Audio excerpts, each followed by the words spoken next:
If you were here last week and took my advice, you've bookmarked it, you're already there. But if you're just hopping into the series or you're our guest today, I'm Chris, I'm one of the pastors here. We are so grateful that you're here, and I can help you find Jonah real fast. The simplest way to find it is just to find Matthew or Mark or Luke or John, about 3/4 of the way through your Bible, and start turning back to the left. And if you find it, do go ahead and bookmark it, because we're still going to stay in this story for the next several weeks. We're looking at the story of Jonah, which you may be vaguely familiar with. We said last week, the story of Jonah is really a lot more about us than it is anything about a fish. And really, that's the trouble with studying the story of Jonah for a whole lot of us. If all we ever know is the children's story, we actually change the message of the book. It becomes, rather than a promise, it becomes a threat, doesn't it? Like, do what God tells you to do, or something terrible might happen to you. You might get eaten by a fish. It's sort of a terrible story to tell children, isn't it? But we tell it to our children, because that's what we do to our children. But that's really not the point of the story of Jonah. It's really not just a threat. It's a promise. It's an invitation. The story of Jonah is far more about the mercy of God and people like us than it is any other thing. In fact, here's the message of the book. The message of the book is this: God's mission and God's mercy are unsinkable, even when his messengers stink. And we often do stink, don't we? I mean, that's one of the things that we said last week, and all of us kind of realize it's true just looking at our world, is that the greatest obstacle to the purpose of God in the world is often the people of God in the world. And yet it doesn't have to be. And the whole point of the book, and we see this in the book of Jonah over and over and over again, is that God is willing even to marshal all the forces of nature to reveal himself to us and to reveal himself through us, and even potentially to heal something within us along the way. That's the story of Jonah. There aren't a ton of opinions outside of the Bible that I'm willing to go to the mat for, but one of those opinions just happens to do with a couple of television shows that I was not allowed to watch as a child. So I grew up as a child of the 80s and the 90s, so between the Johnny Carson era of late-night TV and the Jimmy Fallon era of late-night TV, and in the middle there was a competition for late-night king of TV between two guys, Jay Leno and the infinitely funnier, far better show, The Late Show with David Letterman. Who's with me? Yeah, so Dave was comic genius, did this for 30 years, known for well-known segments like his top 10 list and for visits with Rupert G at the Hello Deli, but also with very intellectual educational bits all throughout the show. I'm not sure why my parents wouldn't let me watch this show. Things like, Will It Float? You remember Will It Float? So Dave and his sidekick, Paul Shaper, the leader of the orchestra, would bring items out in front of the live studio audience, and they would talk amongst themselves about whether or not that thing would float, and we'd get to guess at home. And then they would drop it in a huge vat of water, and right there we would get to test our hypothesis on live late-night TV. So we're learning the scientific method, we're learning a buoyancy, like very intellectual, educational things happen on late-night television that my parents apparently didn't want me to learn about. Like things like if you found yourself out at sea and the boat started to go down and all you had available for a flotation device was a block of Velveeta cheese or 2,000 rounds of paintball ammunition, what would you choose? Well, if you wanted to live, you'd choose the paintball ammunition because that block of Velveeta cheese sinks like a brick. Really important information that we learned all along the way. So here's the thing. From fake cheese to paintball ammunition to the mission and the mercy of God, the only way sometimes to know if something sinks or floats is to make a hypothesis and chuck it in the water. But after you've seen it once, you shouldn't have to wonder anymore, right? The whole point of the book of Jonah, with the risk of trivializing something that's not trivial at all, that's essentially what Jonah shows us. Remember, last week, God calls Jonah to live into a purpose that he's specifically designed for, a purpose designed to watch him soar towards God's design for him on the earth, to show and tell who God is and to proclaim him to all of the ends of the earth, from his neighborhood all the way to Nineveh. God says, arise and go. And Jonah says, no. And in fact, the author draws it out for us. He wants us to see something really important. So God says, arise and go, and the author draws it out. He says, actually, arise. So Jonah arose and immediately started to sink. He arose and then he went down to Joppa, down to the port, down to a boat, down to the middle of the boat, down into the bed of the boat, down into a deep sleep in the boat, and ultimately down into the sea and down into the belly of a fish. We watch as Jonah departs from his design and immediately begins to sink. And the narrator wants us to watch him sink even before he goes in the water.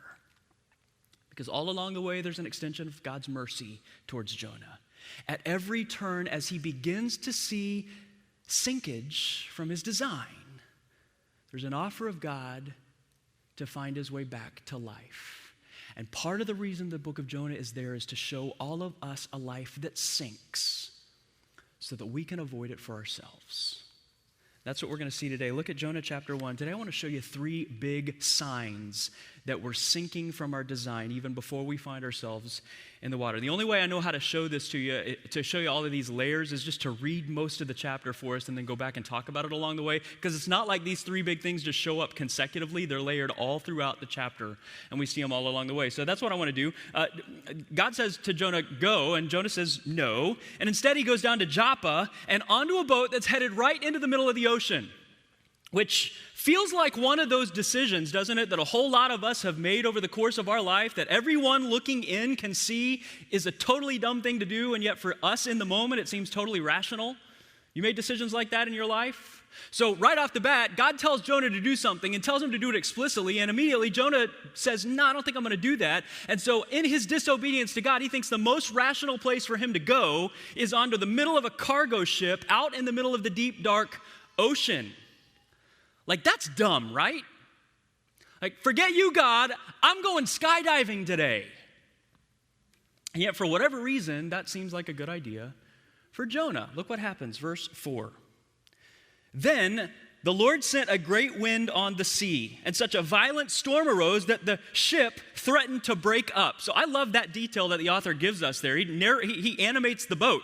Like the boat's going, hey, I don't know what's going on up there, but you guys figure it out because I'm getting ready to go down if you don't straighten things up. Right? The boat's threatening to break up. And all the sailors were afraid. They cried out each to his own God. And they threw the cargo into the sea to lighten the ship. But Jonah had gone down below deck, where he lay down, and he fell into a deep sleep. The captain went to him and said, how can you sleep? Get up and call on your God. Maybe he'll take notice of us so we won't perish. Then the sailors said to each other, come, let's cast lots to find out who's responsible for this calamity. So they cast lots, and the lots fell on Jonah. So they asked him, tell us, who is responsible for making all this trouble for us? What kind of work do you do? Where do you come from? What's your country? From what people are you? And he answered,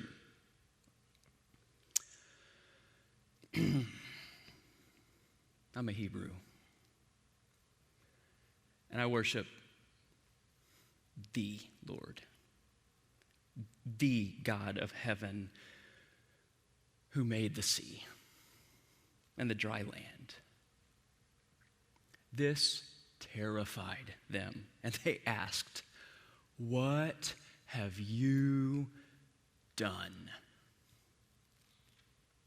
What do we see when a person who is designed and created by God to soar towards his purpose, decides to depart from his purpose and poke holes in his design and slowly begins to sink? How can we tell when we're beginning to take on water? Well, I think you see 3 big things. Something to do with ourselves, something to do with all of the people around us, and something to do with God himself. And again, I think Jonah's story was written for every single one of us so we'd learn from his example.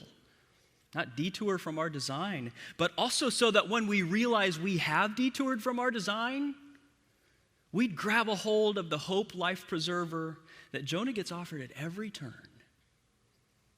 and keeps refusing to take. How do you recognize design sinkage before it's too late? Well, the first thing that you see in Jonah's example of a life that begins to sink before it's even in the water is you can write this down if you're taking notes, we'll talk about it, disintegration of self. Disintegration of self.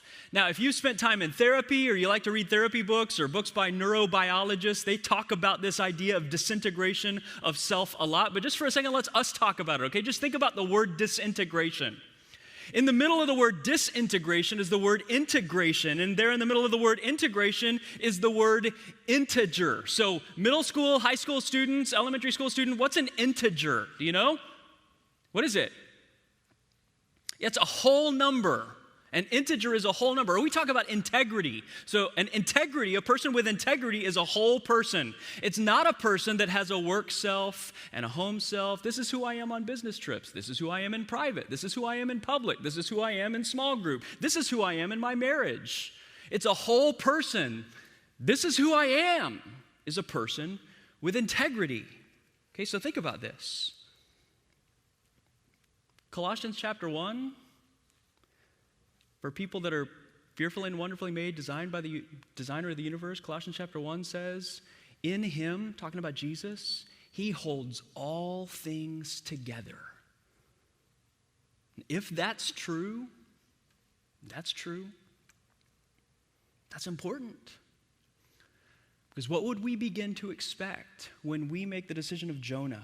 We choose to flee from the one who, in the words of Colossians, says holds all things together. When we begin to depart from the one who holds all things together, what should we expect to happen to us? We should expect things to begin to fracture and fragment and divide and disintegrate, shouldn't we? So Jonah, this brilliant, religious, rational person who is designed to show and tell the world who God is and what he's like from his neighborhood all the way to Nineveh, decides to flee from the face of the one who holds all things together. And he begins to make decisions that are clearly irrational to us, yet seem totally rational to him. But it's even bigger than that, isn't it? I mean, look back at those questions these terrified sailors begin to ask of Jonah in verse 8. This is awesome. They say, okay, tell us who's responsible for making all of this trouble for us. Look at this. What kind of work do you do? Where do you come from? What is your country? From what people are you?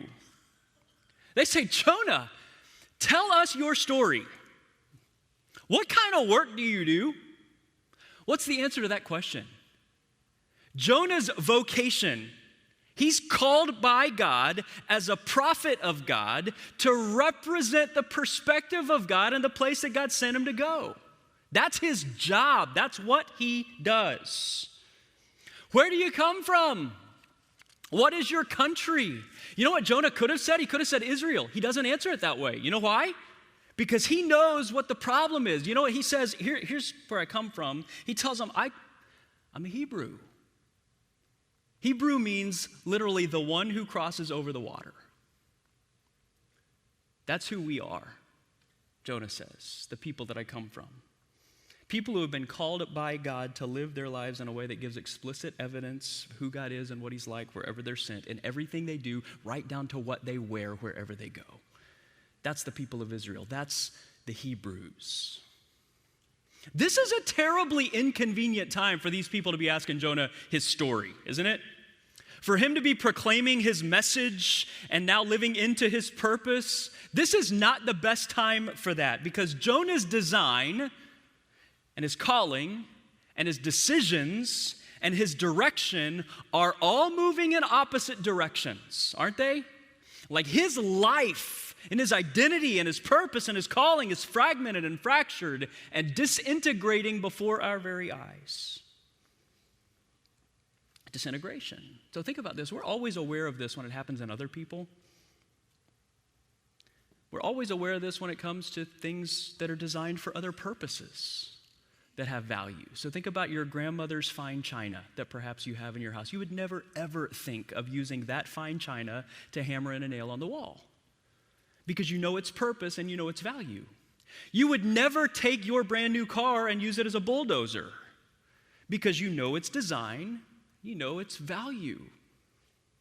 When things have value and they're designed for a purpose, you don't ever want to use them outside of that purpose for fear they will disintegrate.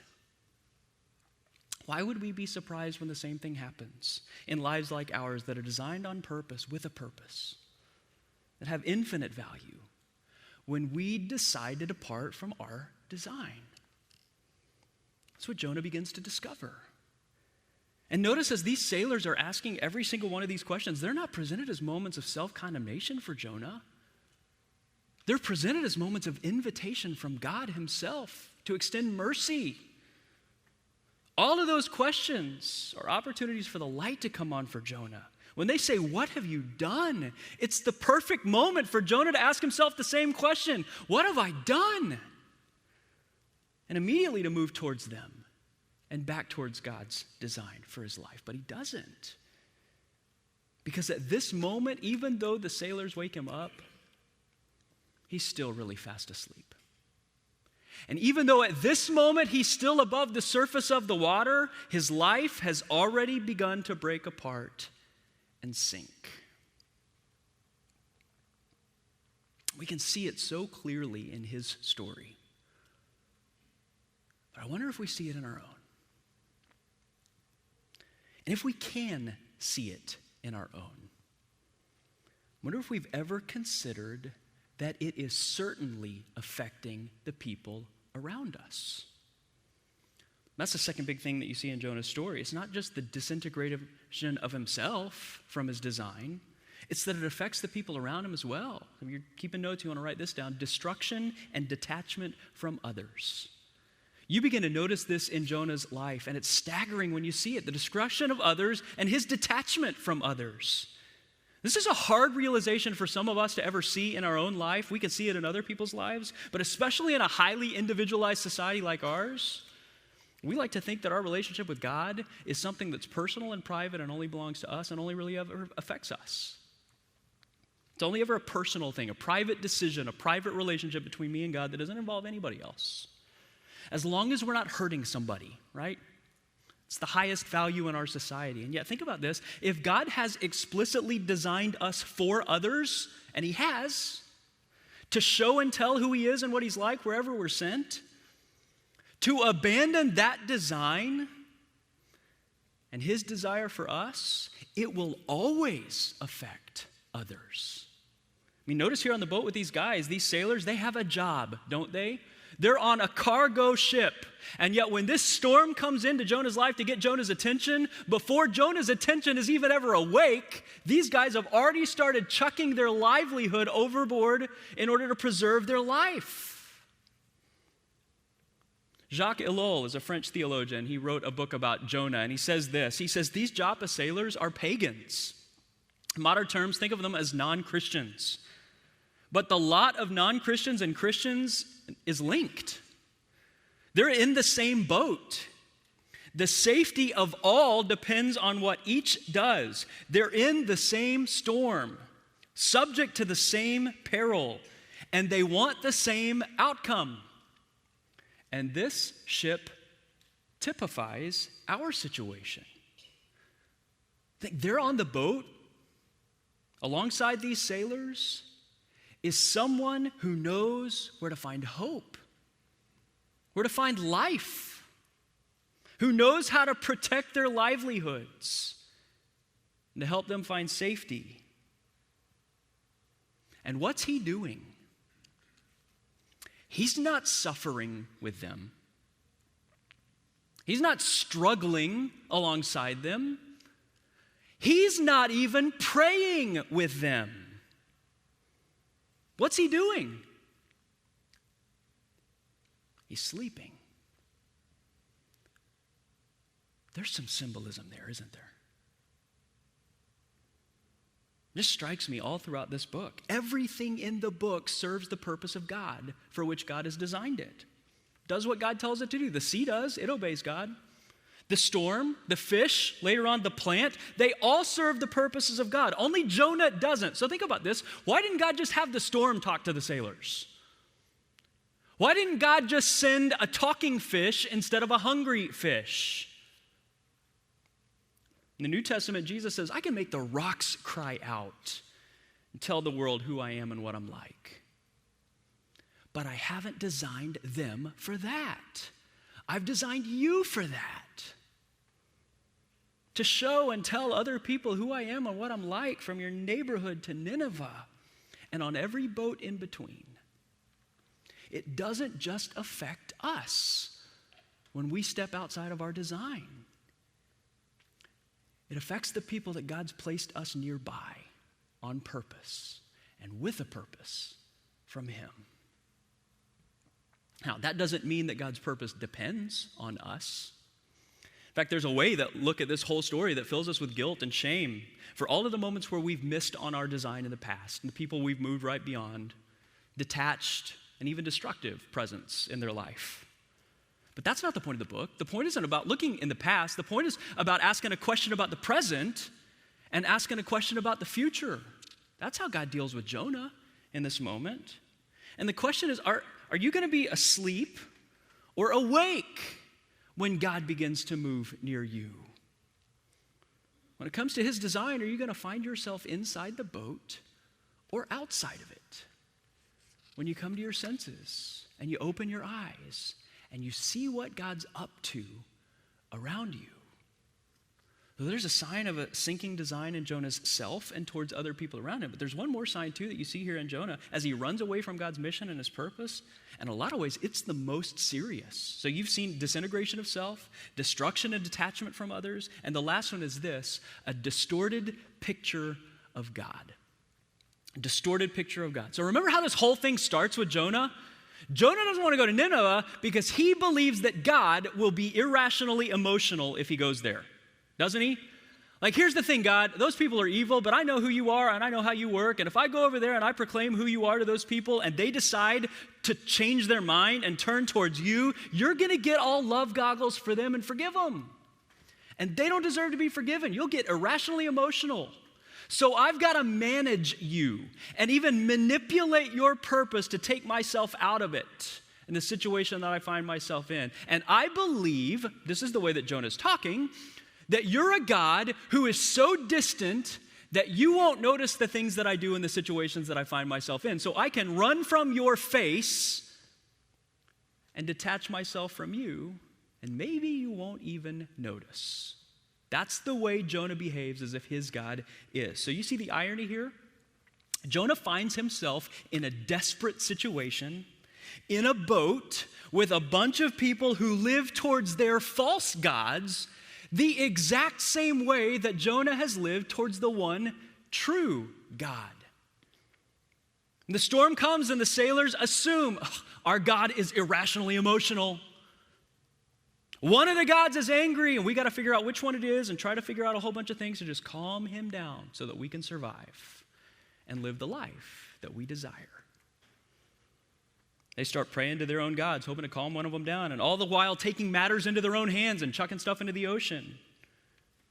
You believe God's irrationally emotional. And then you notice what they say to Jonah. They say, wake up, maybe your God will notice, because our gods don't notice us. Maybe your God will notice. Everything they do is designed to find some combination of behaviors to manage or manipulate God into changing His plan from what seems to clearly be His plan. When they wake Jonah up, what do they assume about his God because of the way he's lived his life in front of them? The sailors assume that Jonah's God is exactly the same as one of theirs. And think, Jonah would have never preached that message, but it's absolutely the picture that he painted.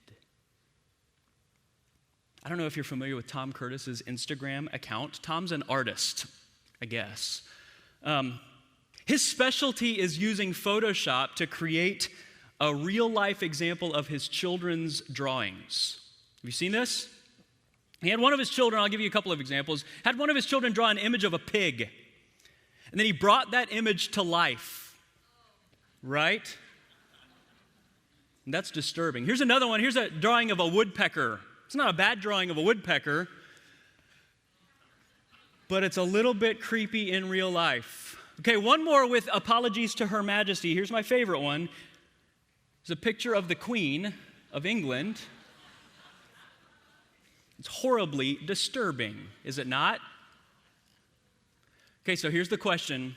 Jonah's story invites us to ask, as people who are designed in the image of God, what kind of image is my life painting in real life? What kind of image is my life painting in real life? And here's the big point. When our picture isn't consistent, our God will not be clear. When our picture isn't consistent, our God will not be clear. The sailors find out who Jonah's God is. They're shocked. Like, they thought he was just running away from a God like their God. The thousands of other false gods that all of their people served. So the question comes to us, if people were to describe our God based solely on the picture you've painted in front of them, how would they describe him? If they lived alongside you for a while and then found out that you served the Most High God of the universe, the God on an unsinkable mission to extend mercy to every corner of the globe, the God who is full of grace and truth, not just one or the other, the God who is tough and tender, not just one or the other, whose faithfulness and grace and justice and power and presence extend from the heights of heaven to the depths of the ocean, would they be staggered and shocked to know that you serve that God? Or after looking at your life, would they say, well, yeah, that seems about right? Wouldn't most of us say today that one of the biggest problems with the church, not necessarily Doxology, but the church in general, is that a whole bunch of us have the same problem Jonah did? Our lives don't line up with the message. If we're asleep in the bottom of the boat, when God is at work all around us, that paints a picture, doesn't it? If we believe our God has good news for a disintegrating world, but nobody ever hears it from us, that says something, doesn't it? If we believe in a God who loves our neighbor and has a heart for the nations, but we just keep assuming he'll send somebody else, there's a problem with our picture we're painting. Moms and dads, come on. If we say that we serve a God who knows us and is near us, who's interested in our individual lives, and yet all our kids ever see is a picture of a detached parent who only ever cares about our hobbies and our work, we're presenting a distorted painting of the God that we're called to display. At every turn in the story, the unsinkable God invites a sinking Jonah back into the life he was designed for. And at every turn, so far, Jonah says, no thanks. In fact, right here, with even all of this clear, the sailors say to Jonah, what have you done? What do we do? And instead of Jonah saying to the sailors, trust in the one true God and take me back to shore so I can get my life back on track, Jonah says, throw me in the ocean.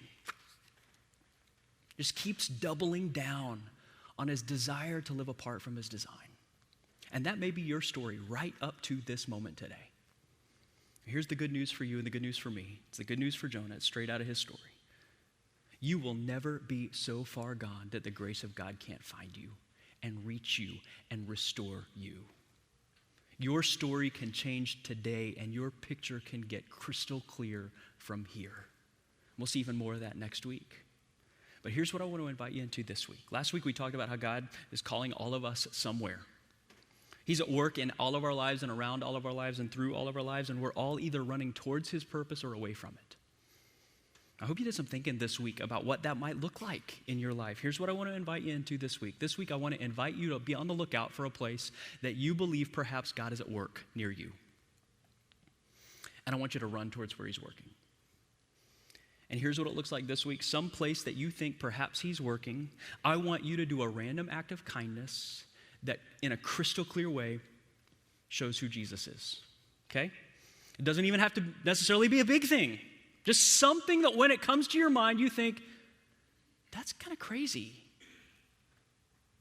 It could be as simple as buying the lunch of the person behind you at Subway. Learning the name of the person that cleans your office and leaving them a thank you note. Telling them what you recognize in them that looks a whole lot like Jesus. Something that's doable, that will stretch you. Maybe it means going to work and then going to lunch from work with the person at work that nobody else is willing to go to lunch with. It means inviting the overwhelmed mom that you met at carpool line. You'll take her kids for a day, even though it's way out of your way. Maybe it means choosing in your class to partner with the person that nobody else wants to partner with on a group project for fear of how it'll affect their grade. And you do it out of hope for how you could affect their grade. Find a place to do something that makes the image of God crystal clear in the world around you. And even if it's uncomfortable, give it a shot. Everybody in? Okay, here's my hunch. My hunch is, if you're anything like Jonah, and come on, the point is we're all a whole lot like Jonah, God's going to use that time of discomfort to show you something about how near he is to you. He may use your life and the life of somebody else to show who he is in a way they never saw coming. And maybe, who knows, you may find yourself with a whale of a tale to tell. And that's what we'll talk about next week. Would you bow your head with me? If you've come to this moment this morning and you realize you've been on a dead sprint away from God and you wonder if you're too far gone, the good news from Jonah is that you're not. Grace of God can find you right where you're at. And in fact, the ultimate story of Jonah, we'll get to it in a few weeks, is to paint a picture of Jesus for all of us to see and the rescue mission he's on to rescue every single one of us. And this morning, God's inviting you to simply take the first step of saying, yes, I'll trust you from here. Jesus came to the earth and lived the life that you and I should have lived and died the death that we deserve to die to forgive our sins and give us life and give us hope for the future. And you can receive it as a gift right where you sit. It's as simple as just telling him, I'm trusting that you can save me. Save me from here. Lord, for the person or the people who are trusting you for the very first time in this moment, for those of us, Lord, who are reflecting on the time that we trusted you for the first time, Lord, would you let us trust you from here for eternal life? But Lord, for the next step in this life, the life that you've designed us to live in front of people who often look a lot different from us, would you let us show a God who is different from perhaps the God they've believed in or even believe that we believe in? A God of unconditional love and grace and truth, justice and hope and purpose and life in a world that desperately needs to see signs of life these days. Would you make that true of us wherever you send us from here? We ask it in Jesus' name. Amen.